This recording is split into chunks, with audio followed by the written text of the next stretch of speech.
Përmes propozimit për ndryshimin e një VKM-je të vitit 2015, Këshilli Bashkiak i Korçës synon të ndihmojë familje të cilat jetojnë në rrugën Don Gjon Buzuku dhe që u prekën nga shpronësimi një pjese të pasurive të tyre të paluajtshme 10 vite më parë, kur u ndërtua bulevardi i ri në këtë zonë. Këto familje presin ende të regjistrojnë pasuritë e tyre, të cilat kanë mbetur të paprekura nga investimi kryer. Projektit ju bë një modifikim i cili shpëtoi, po e quaj në thonjza, pjesërisht një pjesë të objekteve që u prekën nga projekti. Pra, në rast se shpronësimi me vendim qeverie ishte bërë për objektet e plota,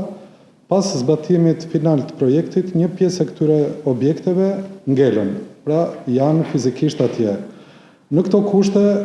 lindi e nevojshme për të bërë një rregullim ligjor të gjitha atyre akteve